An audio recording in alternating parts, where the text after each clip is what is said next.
Advertencia. Este episodio que estás a punto de ver o escuchar contiene temas sensibles que pueden afectar a algunas personas. Se recomienda discreción. A veces él me quemaba con cigarros. Él ni siquiera fumaba, pero los tenía para eso. Y por primera vez me da la seguridad de que alguien me cree. Y en ese momento yo le dije a mi mamá que él me había estado abusando todos estos años. Que es una mentira, que yo lo provoqué. Él arranca la camioneta hacia atrás y me atropella. En unos mensajes que mi tía tenía con que mi mamá le decía que me tratara mal y mi mamá les daba dinero. Mi mamá lo quiere llevar al hospital, pero mi padrastro le dice, no, no lo vas a llevar al hospital. Dale leche y lávale la boca. Y ya está. Pues toda la gente me miraba como si yo estuviera mal, como si yo fuera una mentirosa, como si yo estuviera loca y empecé a actuar como una loca, de verdad. Porque yo me quería morir. Entonces me vuelven a tratar de querer quitar y yo me aferro a su tumba y me quedo ahí, una víctima de... No habla cuando quiere, habla cuando puede. Hoy en este episodio de La Caja es un video muy especial, que es una mujer que viene a romper el silencio, nos viene a platicar su situación, qué es lo que pasó en cuestión de su pasado.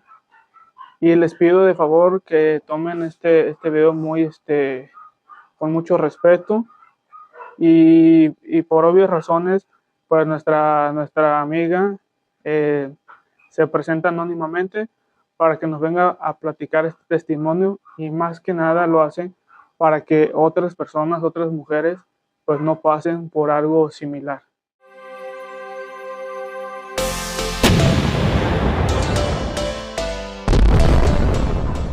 Dime, amiga, ¿qué te motivó actualmente a contar tu historia?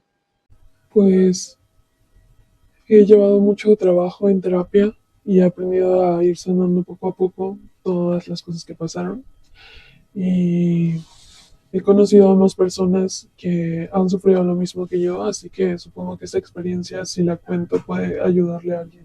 ¿Nos podrías platicar cómo es que inicia todo esto? ¿Desde qué edad tenías? Paso a paso para saber un poco de tu historia. Sí, eh, pues todo empezó cuando tenía 6 años. Mis papás se separaron porque mi papá golpeaba a mi mamá. Entonces se separaron. Y mi mamá, cuando yo cumplí 8, conoció a un hombre 18 años mayor que ella y empezó a salir con él. Yo, desde la primera vez que lo vi, le dije a mi mamá que cómo podía andar con un viejito. Pero mi mamá era una mujer que tenía que trabajar y tenía que tener varios trabajos para poder mantenernos. Entonces, creo que a ella se le hizo fácil eh, pues entablar una relación con esta persona.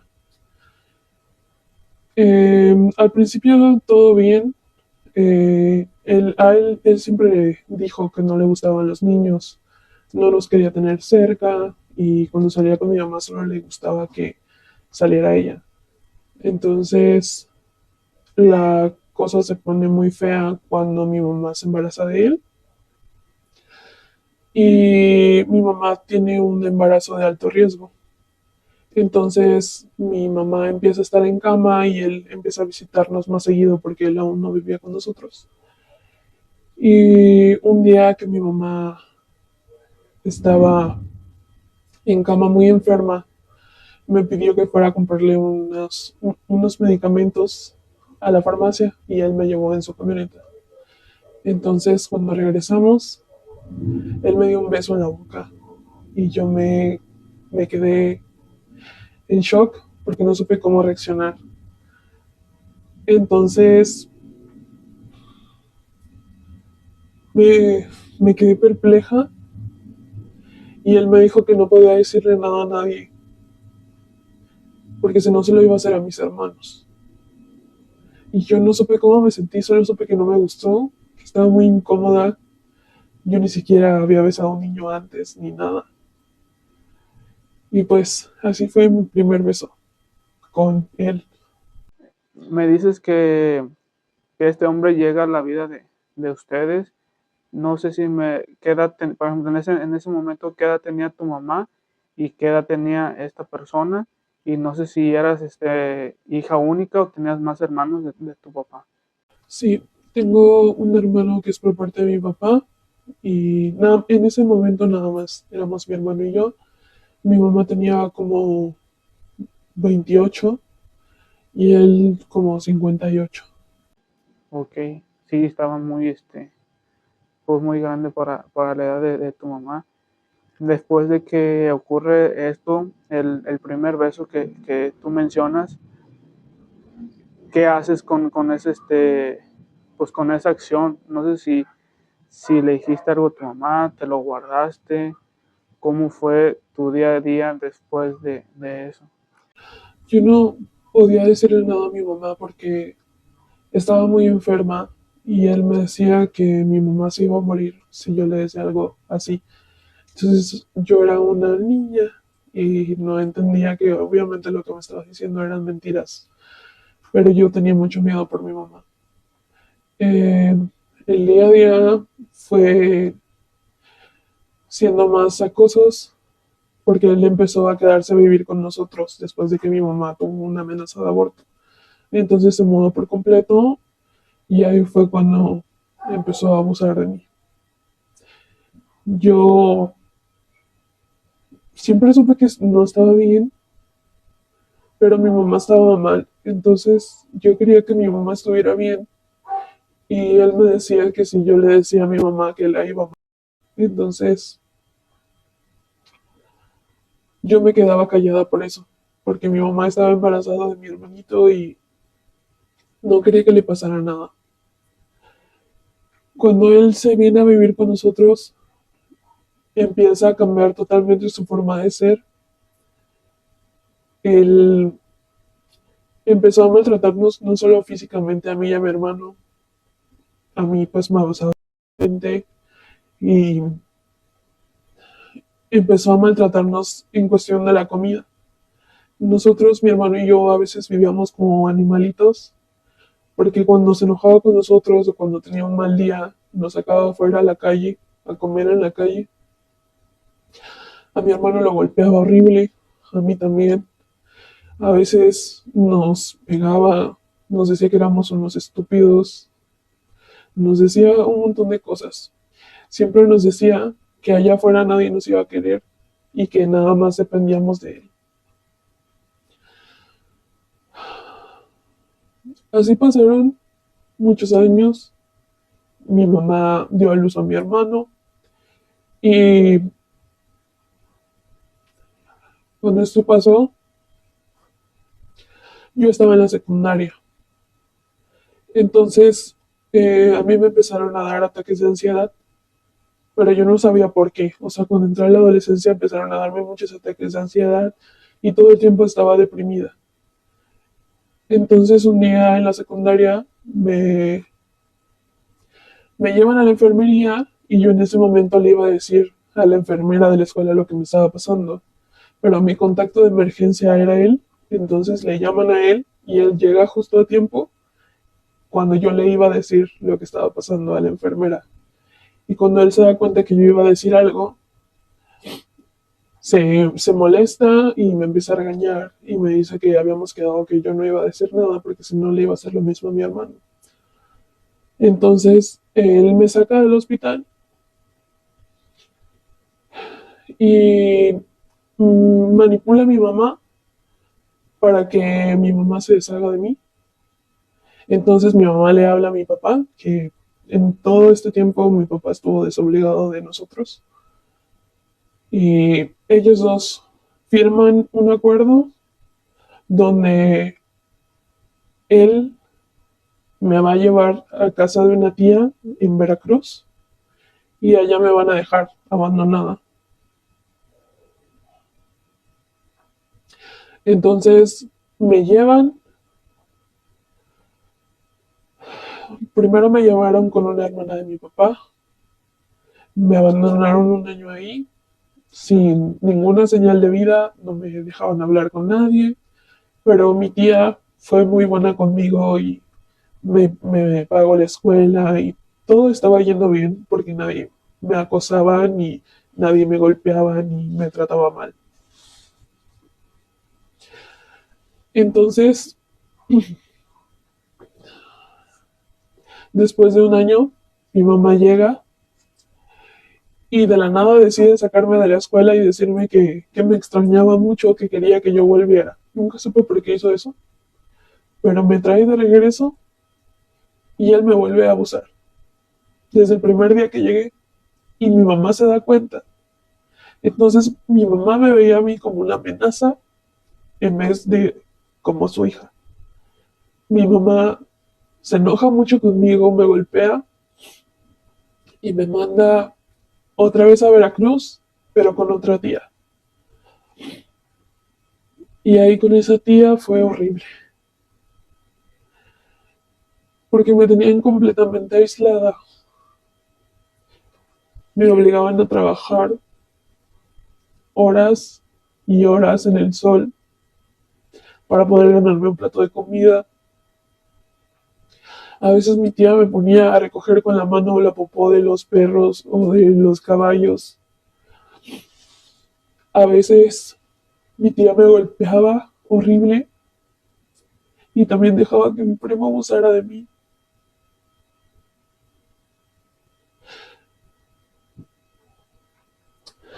Y cuando yo le decía que la iba a denunciar con el DIF, ella se reía de mí y me decía que en el rancho no existían esas cosas y que nadie iba a poder hacer nada. Recuerdo que la primera vez que mi primo intentó abusar de mí, yo llegué de la escuela y no había nadie en la casa. Entonces, él traía un látigo con lo que le pegan a los caballos. Y él se metió a mi cuarto y empezó a golpearme y a arrancarme los botones de la camisa de la escuela. Y yo pues empecé a forcejear con él y él me pegó con el látigo y me abrió las piernas. Hasta la fecha todavía tengo esas cicatrices. Tenía 13 años. Entonces yo quería contarles a mis amigos de la escuela qué era lo que me pasaba, pero todo el mundo pensaba que estaba loca porque todo el tiempo estaba llorando. Toda mi vida me la pasé deprimida.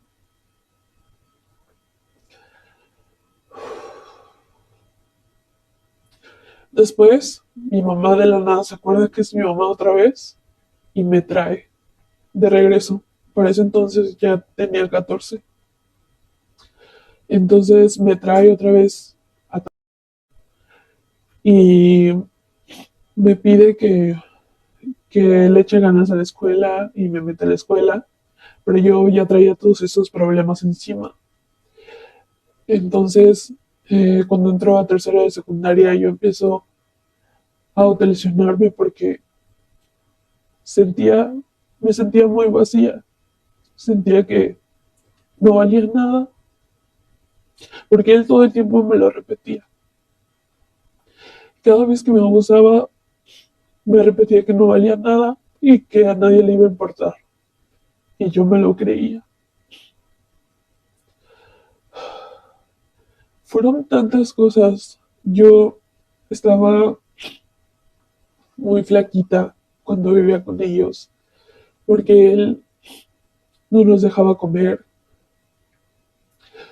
Él a lo mucho nos daba 3 tortillas y solamente una comida en el día. No podíamos cenar ni desayunar. Cuando salgo de la secundaria,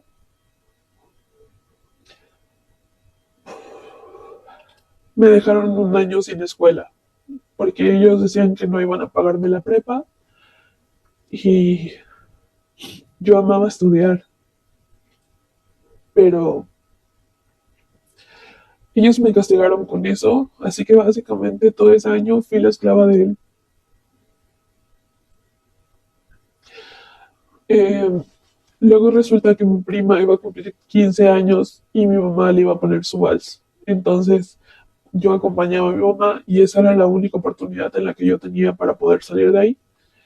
Entonces lo que yo hice fue querer contárselo a alguien lo que me estaba pasando, pero empiezo con el tema de las autolesiones. Y entonces él se lo cuenta a mi familia y mi mamá ese día se molestó mucho porque todo el mundo se burló de que yo era una loca que se quería matar. Entonces mi mamá se lo cuenta a él, a mi padrastro, y llegamos a la casa. Entonces yo subí a mi cuarto mientras ellos me estaban gritando y se me cayó una caja de zapatos. En eso él sube detrás de mí y se mete a mi cuarto y empieza a golpearme brutalmente. Me empieza a zarandear, me da cachetadas y yo me defiendo. Siempre traté de defenderme. Él empezó a golpearme a puño cerrado. Vuelvo a destacar que yo estaba muy flaquita, no podía defenderme de él, pero aruñaba y gritaba y nadie parecía escuchar. Entonces cuando él terminó de pegarme, se estaba yendo y pues como pude le grité que ojalá se muriera. En eso él se regresa y vuelve a golpearme, pero esta vez sube mi mamá a mi cuarto y yo creí que ella iba a defenderme.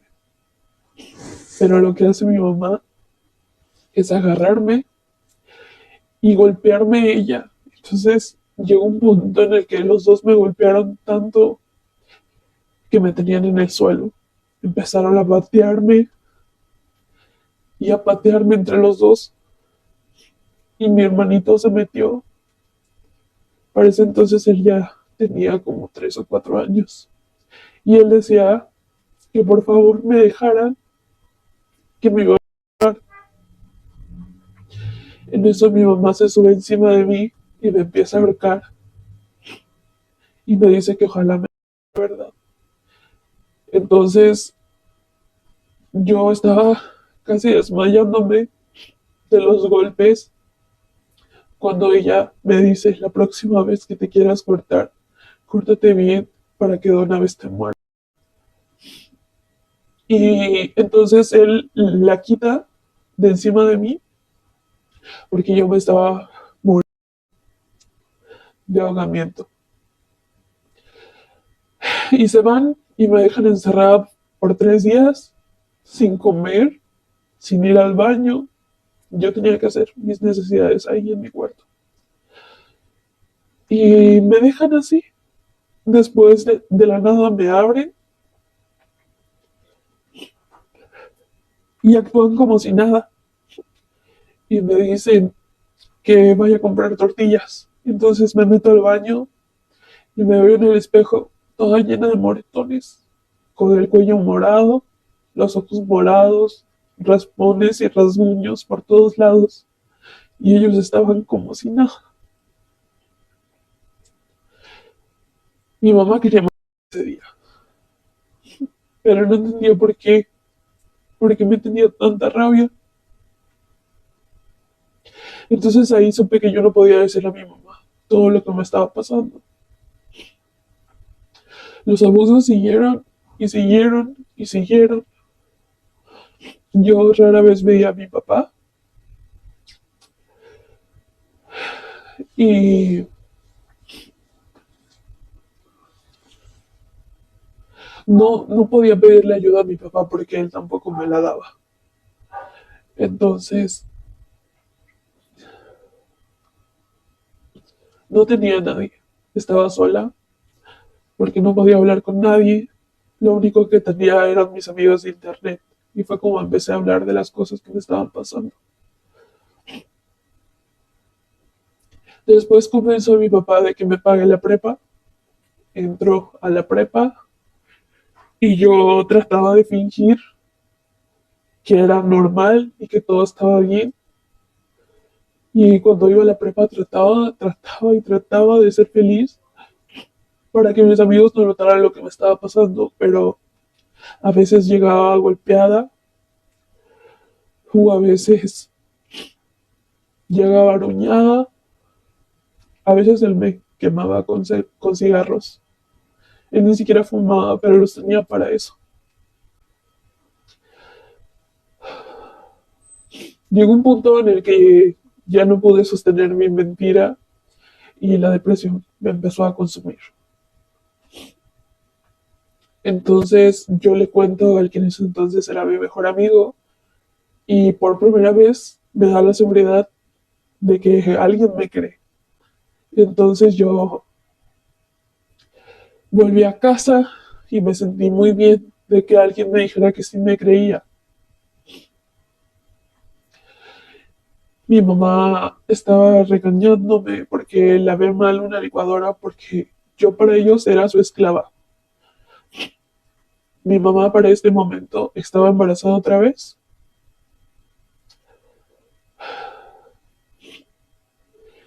Entonces ella estaba regañándome por no lavar bien una licuadora y llega él y me agarra y empieza a golpearme y me avienta contra un sillón. Entonces yo ese día me defendí y le dije que me daba asco. Y en ese momento él supo que ya no me daba miedo. Se quedó él en shock y se fue. Al siguiente día mi mamá estaba diciéndome que todos los problemas que tenían eran por mi culpa, que si mi hermano estaba mal en la escuela era por mi culpa, que si ella tenía problemas con él eran por mi culpa y que él era un hombre bueno, que la amaba y que nos amaba y que me amaba a mí como si yo fuera su hija. Y en ese momento yo le dije a mi mamá que él me había estado abusando todos estos años. Mi mamá reaccionó muy mal. Ella me hizo ponerme de rodillas y pedirle perdón. Y a mí en ese momento no me importaba porque yo lo único que quería era que mi mamá me creyera. Entonces le pido perdón de rodillas a mi mamá y me promete ella que lo va a dejar y yo me voy a salir de estudiar para cuidar a mis hermanos.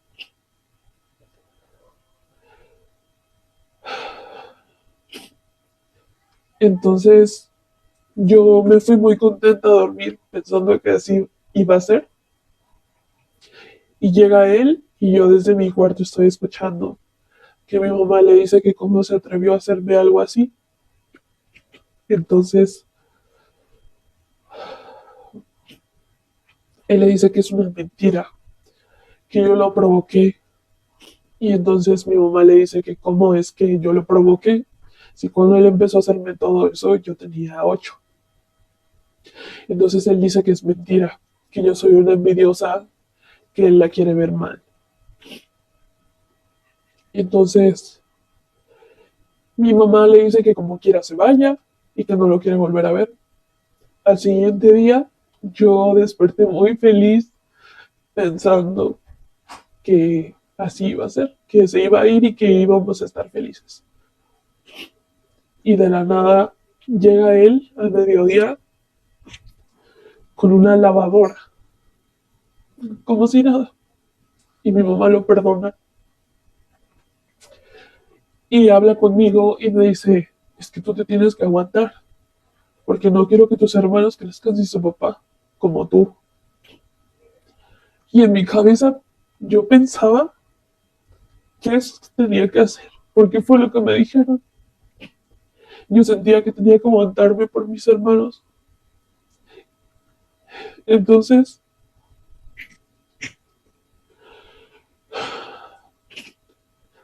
en esa casa hacía lo que él quería. Cuando me castigaban, me encerraban y mi mamá a veces me pasaba un plato de comida por debajo de la puerta. Y aún así seguía yendo a la escuela y intentaba actuar normal.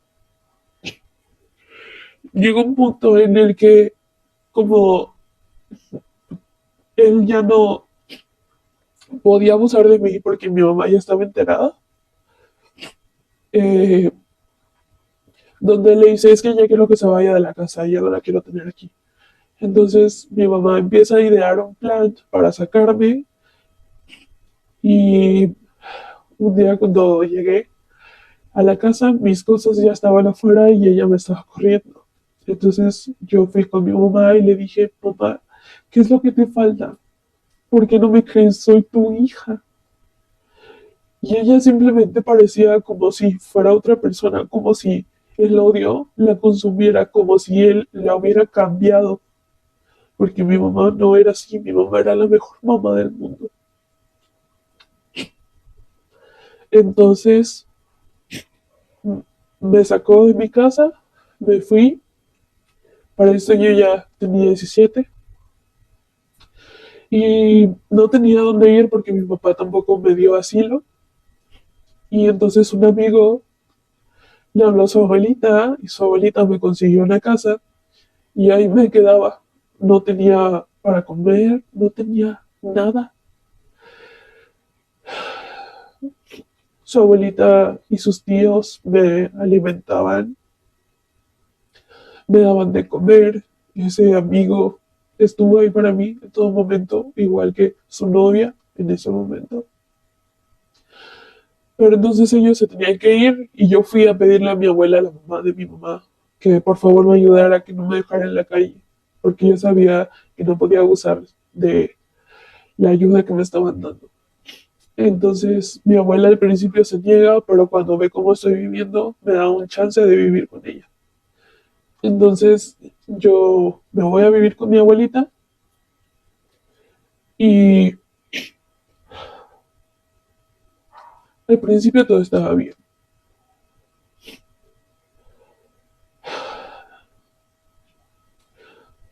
Un 10 de febrero del 2020, mi mamá me habla y me dice que vaya a la casa por el cumpleaños de mi hermano, que todo va a estar bien, que no va a pasar nada malo y que por favor vaya. Entonces yo voy confiada ciegamente, porque yo siempre creía en mi mamá, yo creía que ella me iba a querer y que todo iba a cambiar y siempre tenía la esperanza. Entonces llego y era el cumpleaños de mi hermano. Lo empieza a maltratar enfrente de mí y yo en ese momento me quiero ir y mi mamá me dice, no, espérate, nosotros te vamos a llevar. Y yo le dije, no, yo me puedo ir. Y mi mamá me dice, no, nosotros te vamos a llevar.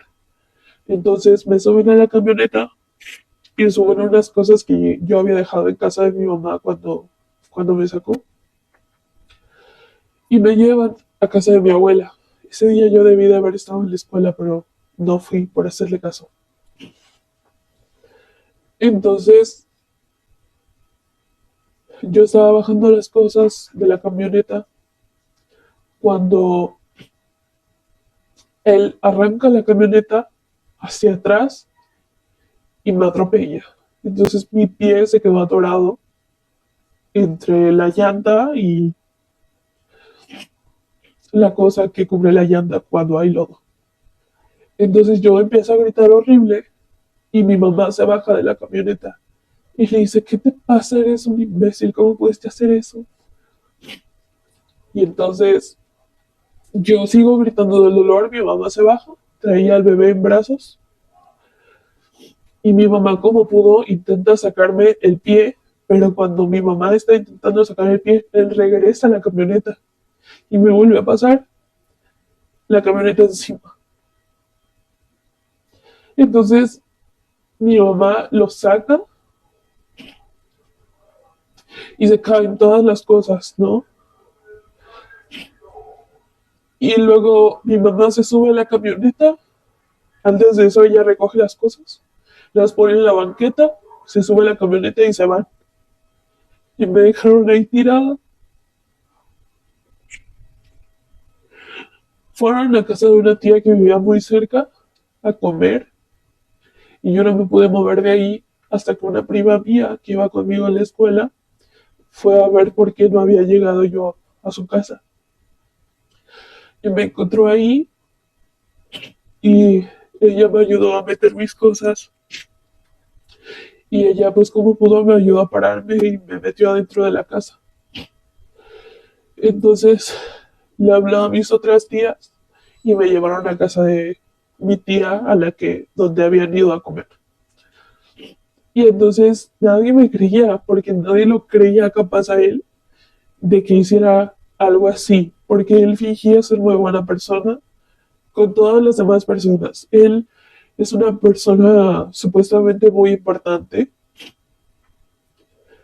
y pues él a ojos de las demás personas es un hombre muy bueno, pero nadie conoce el monstruo que es. Entonces yo empecé a hablarle a mi mamá para decirle que necesito ir al hospital porque mi pierna estaba muy mal.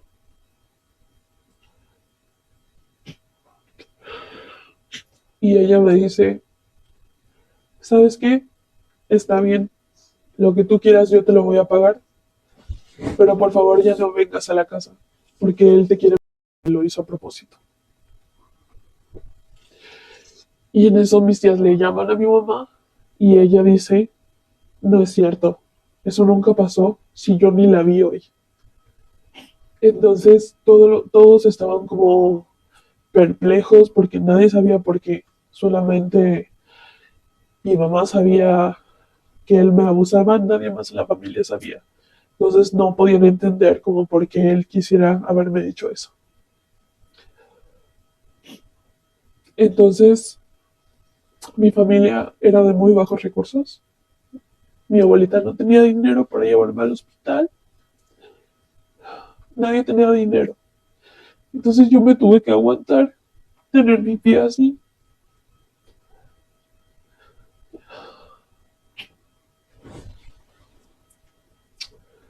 Tuvimos que... Yo le dije a un amigo lo que me había pasado y la mamá de ese amigo me llevó con un fisioterapeuta que conocía para que me inyectaran algo en el pie porque yo no soportaba el dolor. Entonces después de eso, ella me dijo que seguramente tenía seguro por parte de la escuela, pero que pues tenía que decir que era un accidente que me había pasado en la escuela. Entonces fuimos al IMSS y me atendieron. Tenía fractura en el pie derecho y me pusieron un yeso y pues tuve que andar con muletas. Entonces yo le digo a mi mamá que voy a denunciar, que ya no tengo miedo, que lo que él hizo de intentar que fue un intento de feminicidio. Y yo empiezo a informarme sobre el feminismo y empiezo a encontrar una red de apoyo en una amiga que también estaba informándose sobre el feminismo. Entonces ella me invita a la marcha del 8 de marzo del 2020 y pues yo como puedo voy. Entonces estar ahí y empezar a escuchar las historias de las demás me hizo querer seguir movilizándome. Yo dije, eso no me puede parar. Cuando yo hice la denuncia anónima en el tendedero de denuncias, mi mamá me habló y me dijo que me iba a denunciar por difamación porque yo estaba difamando a su hombre, que él era una persona buena, y me dijo que si quería que ella me creyera, que me tenía que hacer unos exámenes de virginidad porque yo era una prostituta y que ella no me iba a creer hasta que yo me hiciera los exámenes de virginidad con un doctor que ella quisiera. Yo le dije que eso no iba a pasar, le dije que era lo que necesitaba, que se le moría un hijo para que ella tuviera que entender. Entonces ella me dice que entonces estoy loca y que no me va a creer, que me va a denunciar. Entonces toda mi familia se empieza a aislar cuando se enteran de todo esto, porque todo el mundo le creía a él, a mí.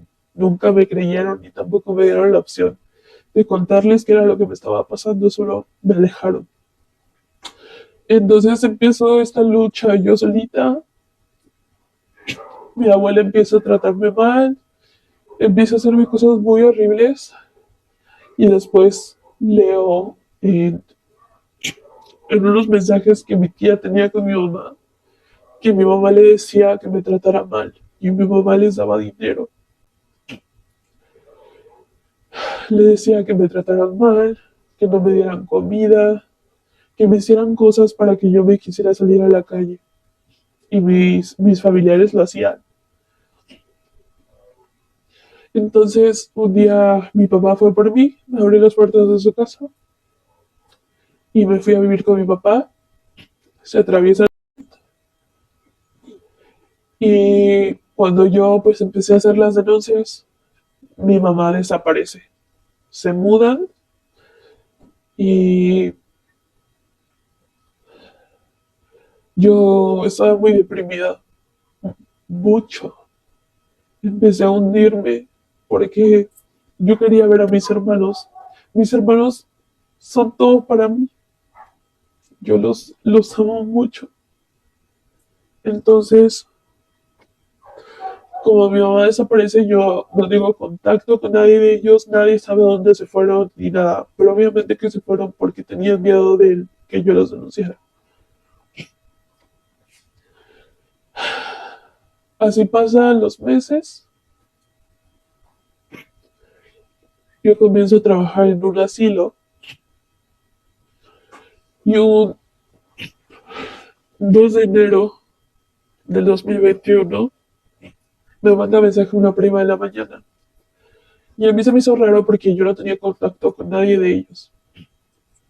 Entonces me habla y me dice que cómo estoy, pero entonces yo cuando entré a trabajar tenía que dejar mis cosas al principio y pues ya no. Entonces a mediodía marcan a mi trabajo y pues me dicen que es una emergencia y que tienen que hablar conmigo. Y yo tomo la llamada y era mi prima y me dice que tenía que hablar conmigo. Entonces yo me asusté, le dije que qué pasó, creí que le había pasado algo a mi abuela. Y me dice, no, bebé.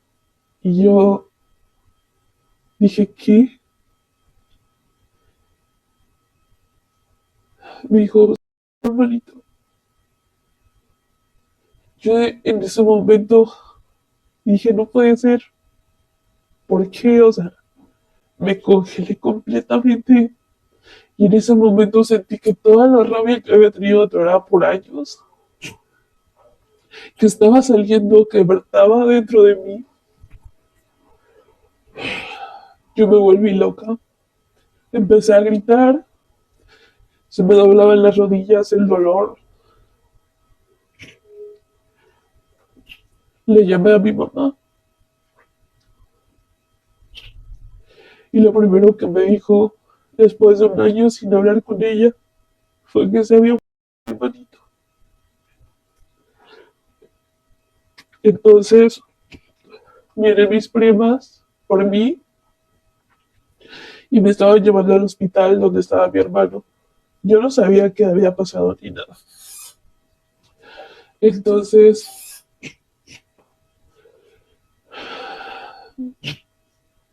llegamos y veo a mis otros dos hermanitos abrazados en la calle. Yo en ese momento me bajé del carro y corrí hacia ellos y ellos me abrazaron a mí y yo a ellos y nos consolamos entre los tres cuando llegó mi tía y mi otra tía y mi abuela y me los arrebataron y me dijeron que me callara, que yo no podía llorar porque no tenía derecho.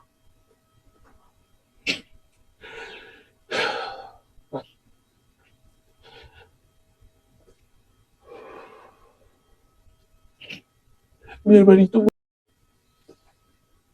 porque comió pólvora, porque nadie lo estaba cuidando. El 31 del 2020, 31 de diciembre del 2020, estaban jugando mis hermanos con las brujitas, ¿no? Entonces mi mamá metió a mi hermanito a dormir al cuarto y mi otro hermano dejó las cosas esas ahí. Entonces el bebé se despierta y como no había nadie cuidándolo, pues él agarra la bolsa y se las empieza a comer. Cuando ellos se dan cuenta, no hacen nada. Mi mamá lo quiere llevar al hospital, pero mi padrastro le dice, no, no lo vas a llevar al hospital. Dale leche y lávale la boca. Y ya está. Entonces,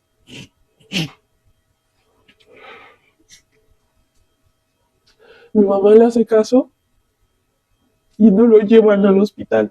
Porque esa era otra cosa que nosotros no podíamos hacer cuando vivíamos con él. No podíamos enfermarnos porque nunca nos llevaban al doctor ni nada. Entonces así pasaron las horas hasta que mi hermanito empezó a vomitar sangre. Lo llevaron al hospital y como era entre 31 y primero, se perdió mucho tiempo porque los hospitales no estaban bien. O sea, no podían recibirlo por el cambio de año. Entonces lo terminaron llevando a ese hospital donde él despertó, jugó con mi mamá un momento y luego murió porque la pólvora quemó todos sus órganos. No, los doctores intentaron revivirlo, pero no pudieron. Él apenas iba a cumplir 2 años y no pudo. Todos sus órganos quedaron atrofiados por la pólvora. La pólvora estaba en su sangre. No pudieron hacer nada. Entonces veo a mi mamá salir del hospital con una sábana como si trajera cargando al bebé y él viene del lado de ella. Él nunca la deja sola. Todo el tiempo él la dirige, le agarra del cuello y le ordena qué debe de hacer. Y mi mamá es como un títere de él. Entonces atraviesan la calle y viene mi mamá corriendo hacia mí y me pide perdón. Lo último que habíamos hablado era que yo le dije que si estaba esperando a que un hijo se le muriera para que reaccionara. Me arrepentí de mis palabras en ese momento, pero tenía mucho odio. Los odiaba a los dos. Quería que se los dos a los dos.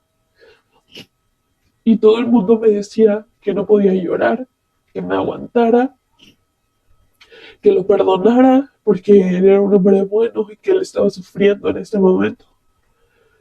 Pero se me fue su culpa, porque él no dejó que lo llevaran al hospital. Entonces empiezan a hacerlo a organizar el funeral. Ya pasa que me voy a mi casa, llego y hablo con mi papá y con mi madrastra sobre lo que pasó. Entonces mi papá me dice que si quiero ir a donde lo vayan a velar, yo creí que lo iban a velar en casa de mi mamá, pero como era pandemia, pues no se podía.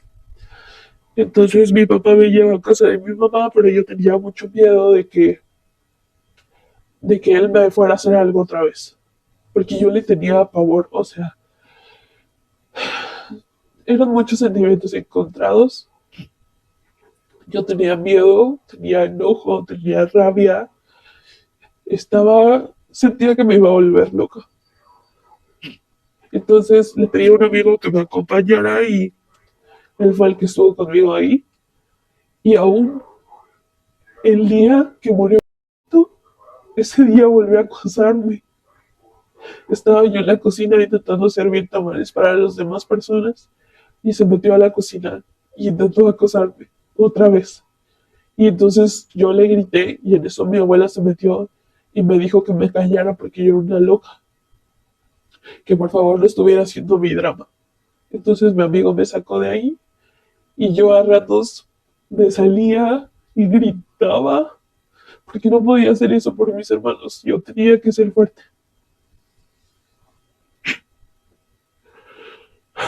Después entré, llegó una primita y nadie le dijo lo que había pasado, pero ella me dijo, ¿verdad que se murió mi primito? Y todos nos soltamos a llorar porque era una tragedia que no tenía que haber pasado. Al siguiente día, todos se van a la funeraria y cuando yo llego, no me dejan pasar. Me dicen que yo no puedo pasar. Entonces, yo me peleo con la persona que estaba en la puerta y no me importa y lo golpeo y me meto. Y cuando volví a ver a mi hermanito estaba en una caja, dormido, como cuando le cantaba canciones para dormir. Entonces lo abrazo y me quería quedar ahí con él, pero alguien me agarra y me saca y me obligan a abrazar a mi padrastro. Me agarran de las manos y hacen que lo abrace y me dicen, perdónalo. Y yo, como puedo, me suelto y me salgo y empiezo a gritar. Y el amigo que me estaba acompañando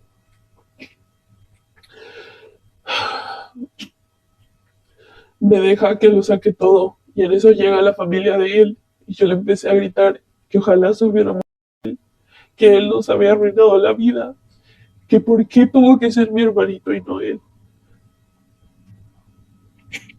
Trasladan el cuerpo de mi hermanito al cementerio y para cuando yo llegué ya lo habían sepultado. No me dejaron que me despidiera de él. Cuando yo llegué ya tenía la placa de cemento encima y en ese momento fue el momento en el que yo sentí que me iba a volver loca completamente. Ya yo estaba fuera de mí porque todo lo que me habían hecho estaba ahí y estaba ahora. Todas las consecuencias estaban cayendo en mi hermanito. Él era un bebé, era inocente, no tenía por qué pagar nada. Porque la gente siempre me dice que todo pasa por algo, pero mi hermanito no merecía pagar esas consecuencias. Entonces, no sé qué pasó, que me fallaron mis rodillas y yo me arrodillé y me tiré al suelo. Quería que me enterraran con él y empecé a gritar que él era un bebé, que solo era un bebé.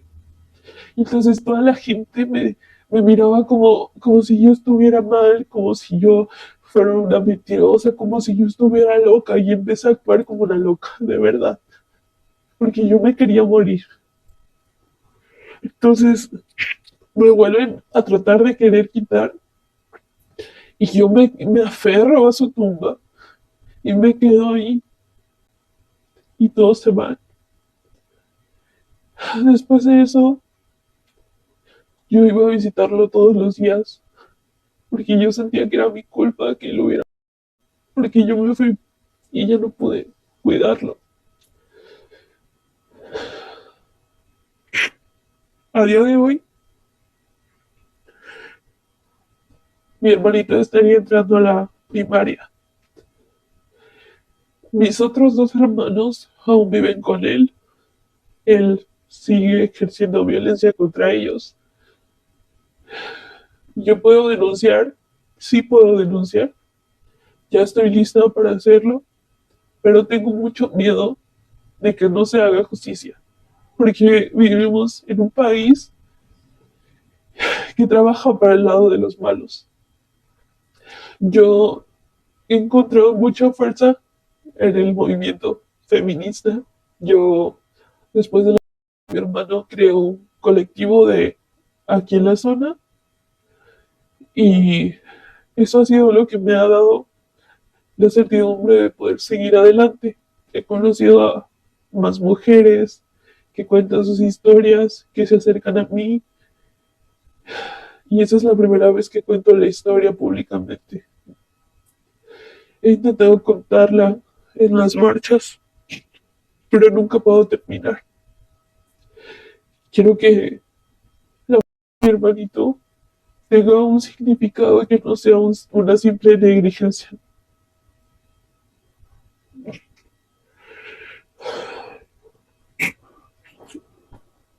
Es muy dura tu historia y por la verdad no hay palabras, como que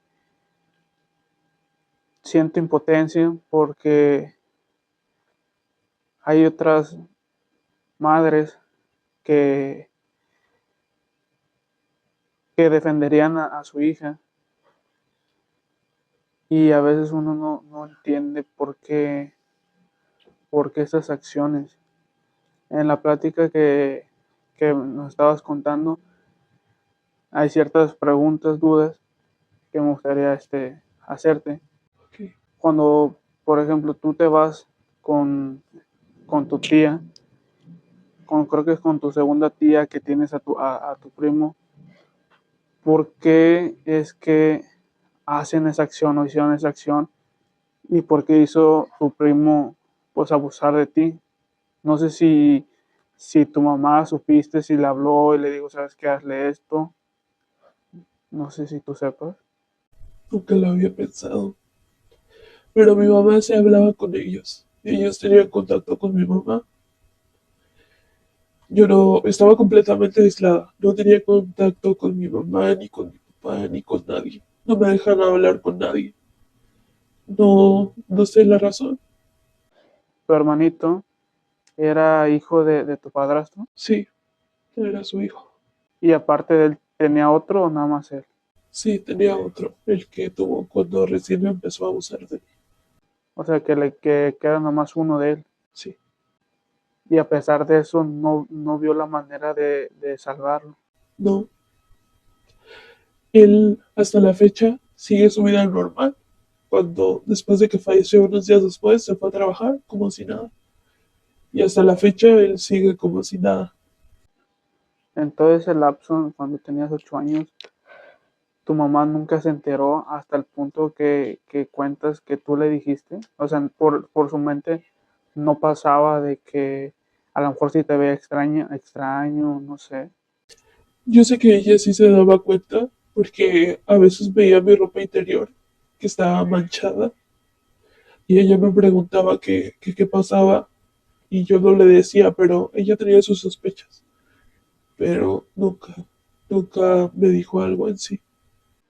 Me imagino que el miedo que tenía en su momento tu padrastro de que no los llevara a un hospital era por miedo a que ustedes, o al menos tú, dijeras, hablaras, ¿verdad? Sí, sí, cuando me empezaron a dar los ataques de ansiedad y que yo estuve a punto de decirlo, fue cuando él decidió que me tenía que ir de aquí, porque él lo supo que iba a hablar, él lo sabía todo. ¿Cómo era tu convivencia con tus amistades en la escuela? Cuando estaba en la secundaria no tenía amigos, porque todo el tiempo me la pasaba mal, me la pasaba llorando. Todos pensaban que era rara o que solo quería llamar la atención. En la prepa sí tuve amigos, pero mis amigos me ayudaban. Ellos, mis amigos fueron los que me sacaron adelante en ese momento. Me he encontrado con gente muy buena en el camino. Después de esta situación, ¿te es difícil el confiar en alguien? Sí, muchísimo.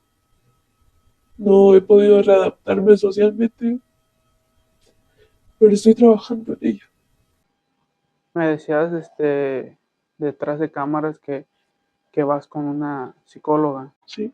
¿Qué es lo que te motivó a ir a esto y cómo es que te ha ayudado ir a terapia? Siempre he creído en la salud mental. Entonces, eh, a esta psicóloga la encontré hace un año y creo que es la que más me ha ayudado. Y si no fuera por ella, no estaría aquí hoy contando esto. Ella me ha dado muchas herramientas para poder seguir mi vida como una persona normal, porque no estoy acostumbrada a eso. No estoy acostumbrada a recibir amor porque nunca me dieron. Eh,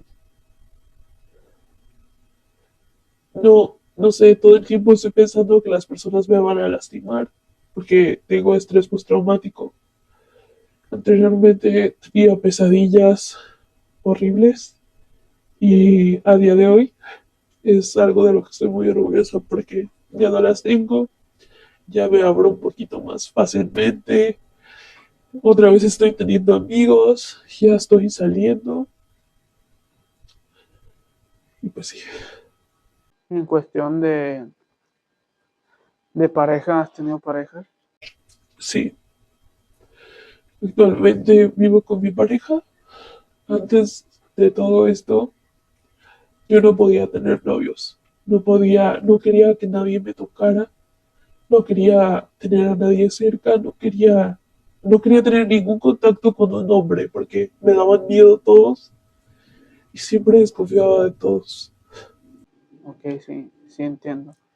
Después de que nos platicas que fallece tu hermano, tenía alrededor de 2 años, y mencionas que ahorita actualmente estuviera cursando la primaria, tiene como que unos 4 años que pasó esto. Sí, va a cumplir 4 años.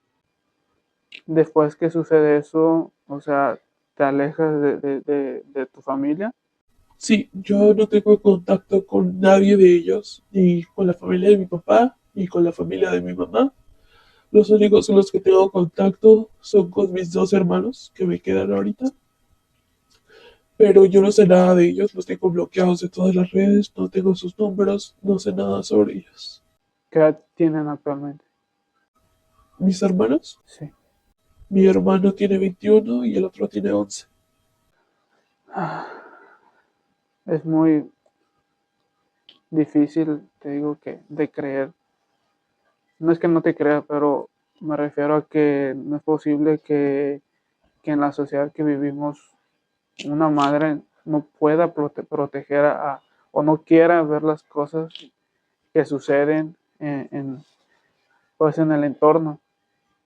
Y yo te lo digo de todo corazón que pues que hay muchas personas que te quieren y que, como dices, no estás sola, y qué padre que hayas encontrado pues en este movimiento personas que te apoyan y que pues que te animan.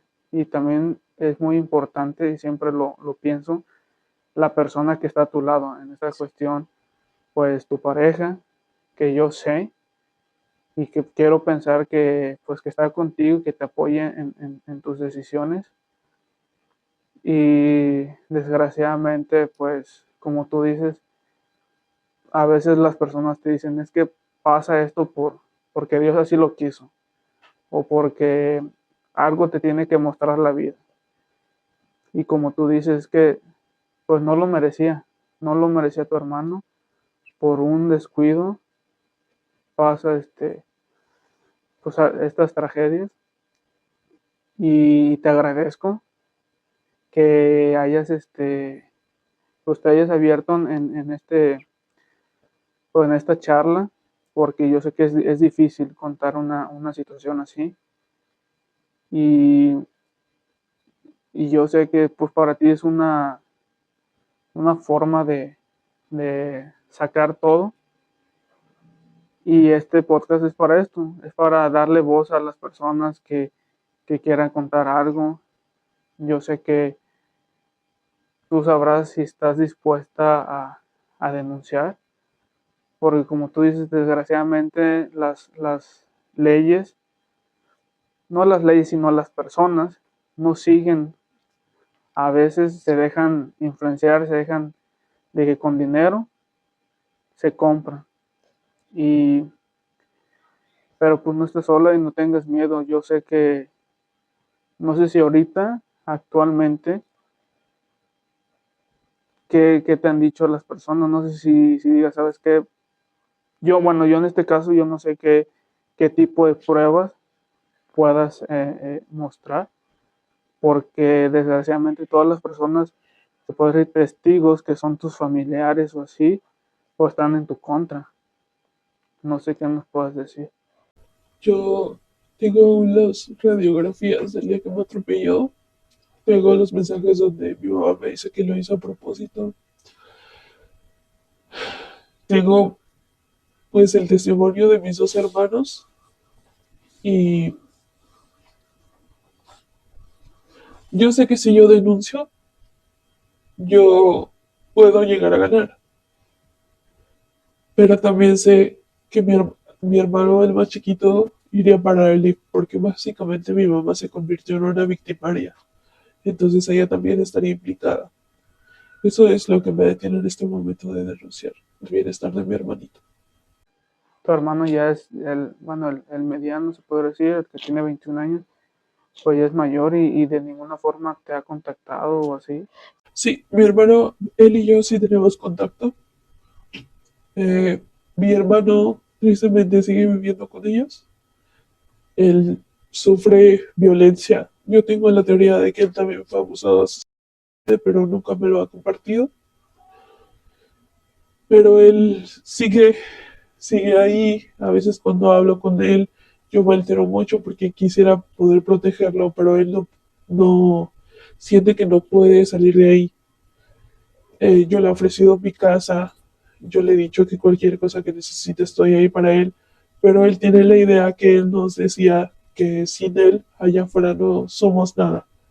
Entonces mi hermano piensa eso y sigue metido ahí. Desgraciadamente ese tipo de personas hacen que te trabajan psicológicamente, decirte que no vales nada para que pues crezcas con esa mentalidad y no quieras pues pedir ayuda. Y pues no sé si, ¿qué le aconsejarías a una persona que a lo mejor a una mujer, porque también a un hombre le puede pasar? ¿Qué consejo le darías a alguien que esté pasando por algo similar o incluso otro tipo de violencia? ¿Qué le dirías? Si hay algo de lo que me arrepiento, es de no haber hablado antes. A veces pienso que si hubiera hablado antes, mi hermanito no hubiera tenido que pasarle esto. Entonces, yo siempre digo que no se callen. No importa si no te creen, siempre va a haber alguien que sí te va a creer. A lo mejor no son tu familia, a lo mejor no son tus mejores amigos, pero siempre va a haber alguien que sí te va a creer. Entonces eso, el mensaje es que no se queden callados, que se acerquen a las colectivas, ahí pueden encontrar una red de apoyo, que a lo mejor no somos profesionales en la salud ni en las leyes, pero siempre tenemos la mano. ¿Qué crees que la gente debería de entender sobre estos casos? Porque en ocasiones tú sabes que hay personas que a lo mejor piensen que, ay, nomás está mintiendo o nomás quiere llamar la atención. Habrá otro tipo de personas que crean en esta charla a personas que son abusadas, pero siempre hay esa vertiente, ¿no? ¿Qué crees que la sociedad debería de cambiar a veces en ese tipo de pensar? La empatía. Una víctima no habla cuando quiere, habla cuando puede. Y es algo que solamente pues personas que han pasado por algo así piensan así, porque a veces uno dice, es que si, ¿por qué no lo hiciste? ¿Por qué no hablaste? Pero como tú dices, en tu caso está en peligro muchas cosas y más aparte, pues tu mamá pues no te creyó y aparte de eso, te atacó. Tú ahorita en la actualidad sabes o sea, por qué te imaginas que tu mamá se ensañó mucho contigo. Yo creo, estoy segura más bien, que mi mamá está muy rota mentalmente por él. Porque antes de eso, como te dije antes, mi mamá era la mejor mamá del mundo. Algo en ella se rompió que él hizo que se trastornara y se convirtiera en esta persona nueva que es. Es como si fuera un monstruo, como si sacara lo peor de ella. Y yo creo que fue el hecho de que él dijera a mi mamá que yo la estaba envidiando a ella. Mi mamá se cree todo lo que él le dice. Es como si ella fuera un títere y él fuera el títere. Actualmente tu mamá, ¿qué edad tiene? Mi mamá tiene 42, no, 45. 45. Está joven todavía y él me imagino ya de tener como unos 60 y tantos, ¿no? Sí. Y todo esto que sucede en tu casa, nunca escucharon los vecinos, nunca se metieron. Hay una vecina que me dijo, cuando yo le conté todo, que ella lo sospechaba porque yo siempre lo miraba a él con mucho odio. Hubo ocasiones en las que él a veces me golpeaba enfrente de los vecinos, pero pues los vecinos no decían nada porque pues cada quien, ¿no? Eh, la vez que me golpearon horriblemente, la vecina escuchó y yo hablé con ella y le dije lo que me había pasado y ella me decía que no podía creer cómo es que mi mamá pues estuviera haciendo ese tipo de cosas y que al siguiente día actuara como si nada. Hay una vecina que también hablé con ella el día que me atropellaron y me dijeron que después de que me atropellaron mi mamá fue a hacer una fiesta, como si nada. O sea, hicieron una carne asada y todo, como si no hubiera pasado nada. Y la vecina me decía que era muy difícil de creer que, que ellos actuaran tan normal después de haber hecho algo así. Así que sí, los vecinos sí se dieron cuenta. Igual mi familia se daba cuenta. Porque mis tías me decían que cuando yo me cortaba, las veces que me descubrieron, ellas decían que sabían por qué lo hacía. Pero nadie nunca hizo nada más. Los adultos que estaban a mi alrededor, nadie se atrevió a hacer nada. Y a veces sí me duele eso, porque ahorita tengo un círculo de personas que amo y que me han ayudado a salir adelante.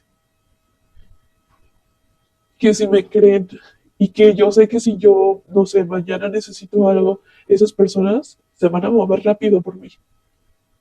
Y cuando yo estaba chiquita no tenía eso, no tenía una red de apoyo. Creo que eso influyó mucho en que no pudiera hablar a tiempo. ¿Por qué crees que en ese momento que te atropellaron, por qué tu mamá, o sea, no logro entender esa parte de que tu mamá sale preocupada para ayudarte y de repente como si le cambiaran el chip, se va y te deja ahí? No lo sé. Siento que ella no quería hacerlo. Tal vez ya sabía lo que él iba a hacer, porque ella me dijo que lo hizo a propósito. Pero no sé qué pueda pasar por su cabeza. Pero yo siento que ella no quería hacerlo porque su cara se desfiguró cuando vio lo que él hizo. Y pues no sé, la verdad, no sé. ¿No crees que a lo mejor la tenga amenazada? Sí, mi hermano le ha dicho que lo deje, pero ella no quiere porque dice que depende de él. Tiene ese mismo chip de que él le ha dicho que sin él no es nada y ella no puede ver más allá. Él nos destruyó completamente a todos. Por lo que entiendo, tú te alejaste de ahí fue porque te corrieron. Sí, Muchas veces he tenido pues otras entrevistas donde hay mujeres que están ahí en la relación, a pesar de que saben de que está mal, pero por lo mismo que se sienten a veces inseguras, que no tienen la autoestima, no quieren dejar a la persona y pues, de alguna u otra forma, pues tú saliste de esto a la fuerza porque pues te corrieron y gracias a eso pues tienes otra vida diferente y yo sé que hay que hay personas que te apoyan y que el día de mañana pues que tengas a tu familia, pues tú no vas a querer algo así. Yo sé que a veces uno aprende de ese tipo de situaciones y hay ocasiones que hay personas o familias que te dicen, es que es tu familia, es tu mamá, es tu papá, y debes de respetarlos, debes de quererlos, debes de perdonarlos. Y yo siempre he pensado, porque pues yo también he pasado por cosas así malas, que el amor y el respeto se ganan en todos los aspectos, ya sea pareja, ya sea padres, la familia. Y por último, que, o sea, actualmente no tienes comunicación con tu papá, o no sé si en algún momento le dijiste a tu papá lo que estaba sucediendo. Sí, mi papá se enteró el día que me corrieron. Yo le hablé a mi papá y le dije qué era lo que había pasado, sobre que él me abusaba. Y mi papá me dijo, ay, hija, ¿por qué no me dijiste antes? No hizo nada. Le dije que se me podía recibir en su casa. Y me dijo que no, que porque la casa era de su mujer, no de él. Entonces pasó esa situación. La segunda vez fue cuando me atropellaron, que yo le hablé a mi papá. Ese día mi papá lo golpeó, a él, a mi padrastro, Ajá. y él también convenció a mi papá de que yo estaba mintiendo, de que no me había hecho nada. Y mi papá también se tragó su cuento. Y esas son las únicas interacciones que mi papá ha tenido con mi historia de abuso. Siempre se quedó de brazos cruzados. ¿Cómo es cómo vives tu día a día después de todo esto que te ha pasado? ¿Cómo es sobrellevar esta situación? Actualmente ya no pienso mucho en eso. Eh, Antes de eso, todos los días lloraba, todos los días iba al cementerio, todos los días estaba muy mal, me ponía muy mal, cada día primero porque me acordaba de mi hermanito. Eh, Todo estaba muy mal, estuve medicada, mi salud mental estuvo muy mal. Yo creo que ya me he recuperado bastante. Estos últimos años han sido de mucho esfuerzo por quedarme. Ya no pienso en morir todos los días. Ya no pienso que no valgo nada. Ya no, ya no tengo esos pensamientos. De vez en cuando si me pongo mal, si me pongo triste porque me duele no tener a mi familia, pero he encontrado mi propia familia. Te lo digo de todo corazón que hay familia que no merece ser tu familia. Y es mejor vivir alejados. Y como tú dices, hay personas que aparecen en tu vida que las consideras familia porque están ahí para apoyar y en ocasiones la familia no viene de sangre, sino se hace en el camino.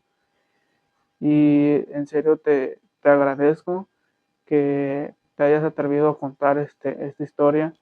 Nunca pienses que no vales nada o que quieres pues ya no estar en este mundo, porque yo sé que hay personas que les ha pasado situaciones similares o peores, pero siempre hay un propósito. Y yo sé que a lo mejor puede ser uno de tus propósitos el contar tu historia y que de esto pueda salvarse a lo mejor a alguna mujer, algún hombre, para que no pase por algo similar. Y que yo sé, como tú dices, que a lo mejor en este tipo de marchas que hacen no puedas contar tu historia porque es algo difícil, porque ahorita que te conocí, estamos platicando, pues tú estabas normal y en ocasiones ve uno a la persona normal que platica, que se ríe, pero no saben lo que hay detrás, lo que hay en el interior, lo que has pasado.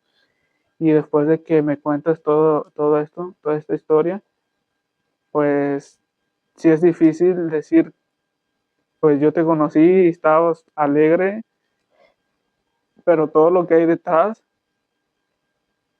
pues implica muchos años de tristeza. Y te digo que tienes un propósito de poder ayudar a otras mujeres, igual a las personas que nos estén viendo. Eh, pues aquí en su podcast siempre tendrán una puerta abierta por si quieren contar alguna historia el desahogarse, porque es muy importante a veces el sacarlo, porque en ocasiones, como tú dices, si yo lo platico con alguien más, me van a criticar porque no me van a creer. Y siempre hay que buscar también, como tú en tu caso, ir a terapia, el charlar, el hablarlo con alguien profesional, porque en ocasiones tú necesitas a alguien que te diga qué está bien y qué está mal, porque cuando tú vives en un entorno violento, tienes ese chip de que dices, no, es que tienes que hacer esto, tienes que hacer lo otro, sabiendo que en el mundo hay algo más maravilloso por qué vivir. Y nuevamente te agradezco que hayas confiado en mí, en este canal. Y pues es todo por mi parte. Y a las personas, si quieren eh, pueden dejar algún mensaje, aquí les dejo mi correo. Y pues recuerden que aquí en el podcast cada historia merece ser contada. Y muchas gracias por vernos.